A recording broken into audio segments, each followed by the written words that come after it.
Capítulo 5. Cómo integrar creencias conflictivas. En este quinto capítulo vamos a trabajar en la integración de las creencias en conflicto y vamos a explorar cómo ponemos juntas ciertas partes de nuestras identidades o sistemas de creencias para que funcionen apoyándose entre sí. Una de mis metáforas favoritas para el proceso del cambio de creencias procede de una fábula bíblica, una fábula de Jesús, cuando habla del sembrador y las semillas. Dice que el sembrador echa las semillas en varios lugares. La semilla tiene desde antes el milagro de la identidad dentro de sí y es capaz de aportar su propio crecimiento. El sembrador o el agricultor no tiene que hacer que la semilla crezca. La semilla tiene dentro de sí misma la magia de la vida. Pero el sembrador tiene que preparar el contexto. Si deja la semilla sobre un suelo que no tiene profundidad, según la parábola, los pájaros se la pueden llevar. Si la semilla cae en un suelo pedregoso, en un principio las raíces crecen rápidamente, pero cuando el sol caliente no serán capaces, a causa de las piedras, de lograr la profundidad necesaria y la planta se marchitará. Si la semilla cae en un suelo con maleza, por ejemplo, sus raíces crecen, pero entonces la maleza las estrangula al competir por el mismo espacio. Solo cuando las semillas caen en un suelo fértil y profundo pueden crecer y dar fruto. Esa es una buena metáfora de lo que significa desarrollar una buena creencia o una buena identidad. Alguien que tiene una enfermedad grave puede decir, creo que puedo mejorar. Pero a menudo esa creencia no tiene suelo, o sea, no tiene una base ni profundidad. Son tan solo palabras, son solo un espacio vacío. Si no hay representaciones ricas, si la persona no tiene un mapa interior o no imagina lo que sería visualmente, auditivamente y sinestésicamente su recuperación, y el sentirse bien, entonces el suelo no tiene la profundidad suficiente para que esa creencia crezca. Luego alguien llega y le dice, eso es una locura, por supuesto que no puedes ponerte bien, afronta la realidad, tu situación ya no tiene alguna esperanza. Pues en ese caso sencillamente es como el pájaro que llega y se lleva la semilla, la creencia del suelo duro y superficial. La persona se siente abrumada y admite que está dudosa e insegura. Si la semilla ha caído en suelo pedregoso lleno de imprecisiones limitantes del pasado, entonces incluso si existen algunas representaciones, incluso si hay una parte de la persona que puede aceptar la creencia, sus raíces encuentran mucha resistencia. Esas raíces podrán crecer hasta cierto punto, pero tal vez existen viejas moléculas que como piedras del pasado no van a permitir que las raíces de esta nueva identidad crezcan y lleguen hasta la riqueza de las experiencias de la vida de la persona. Cuando se está bajo la presión de las dificultades que con frecuencia acompañan el cambio, la nueva creencia empieza a marchitarse. Esta vieja molécula, esa piedra vieja del pasado que no permite que la creencia eche raíces de verdad. A menudo muchas de las enfermedades graves, al menos las que médicamente no son curables en la actualidad, tienen que ver con este asunto de la identidad del cuerpo, que también está relacionado con la identidad personal y en particular con el sistema inmunológico. El sistema inmunológico es la parte del cuerpo que es la responsable de su identidad. El sistema inmunológico, por ejemplo, distingue el ser del no ser, entonces elimina todo lo que es no ser. Problemas como, por ejemplo, la artritis, las alergias, el cáncer, el SIDA, incluso algunos tipos de enfermedades del corazón y de diabetes, son todas enfermedades creadas por errores del sistema inmunológico. A veces no reconoce como invasor al invasor. Y otras veces el cuerpo se percibe a sí mismo como invasor, como ocurre por ejemplo con las artritis, el lupus o la esclerosis múltiple.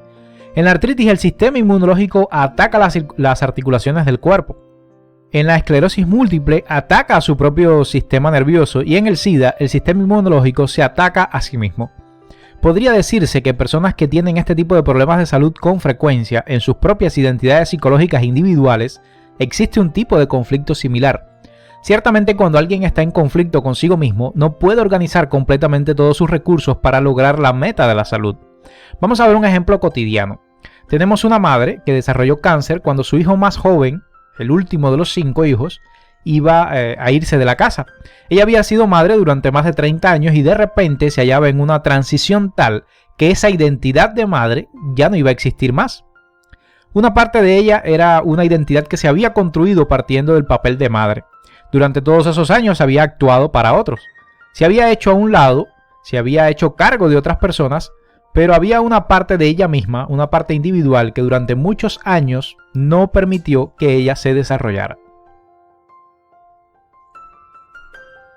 A medida que sus hijos empezaron a marcharse y fue teniendo más tiempo para ella misma, lo que hizo para ocupar ese tiempo extra fue empezar a trabajar como enfermera. De nuevo cuidaba de otros. Pero existía un conflicto entre la parte de sí misma que sabía qué hacer para ser madre y una parte de ella que quería hacer cosas para ella misma. Deseaba viajar, visitar lugares y hacer otras cosas. El problema era que esa identidad materna, ese sistema de creencias orientado hacia otros, le decía que la parte orientada hacia ella misma era egoísta y que este no era realmente su misión. Su misión era cuidar de otras personas, sencillamente. La parte orientada hacia ella misma creía que la otra parte era un mártir. Siempre dejaba que otras personas controlaran su vida y nunca dejaba que ella hiciera lo que deseaba hacer. Siempre que alguien está en conflicto con su identidad, sucede algo bien interesante. Cualquier pequeño detalle puede iniciar el estrés. Cuando uno es totalmente congruente, aunque le ocurran las peores calamidades, lo manejará bien. Pero si es incongruente y está en conflicto consigo mismo, cualquier cosita puede iniciar una crisis. En otras palabras, si a esa persona se le rompe una uña, gritará: «¡Qué tonto o qué tonta soy! Ya me he echado a perder el día». No es lo que sucede en el exterior lo que crea el estrés. El estrés, en especial el que causa las enfermedades, surge de la manera en cómo reaccionamos a lo que sucede en el exterior. En el caso de esta madre, si ella hubiera dicho: «Tal vez hoy debería salir a cenar fuera», sería agradable. La otra parte quizás habría dicho: «No. Tienes que ahorrar dinero, tus hijos podrían necesitarlo en algún momento». O alguna otra razón, por ejemplo, eso es ser egoísta. Por lo que ella decidirá, en este caso, quedarse a cenar en su casa.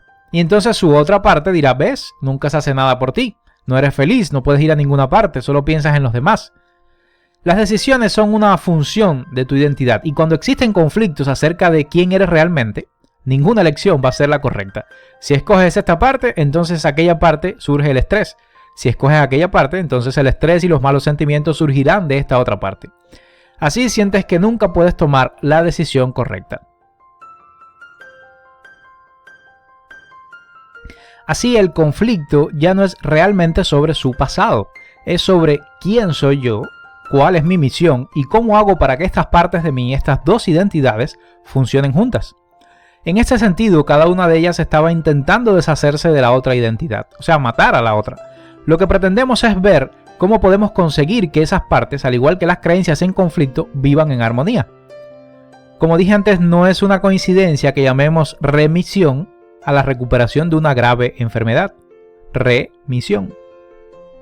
Ahora, vamos a ver cómo hacer para que estas dos identidades en conflicto o sistemas de creencias en conflicto estén en armonía.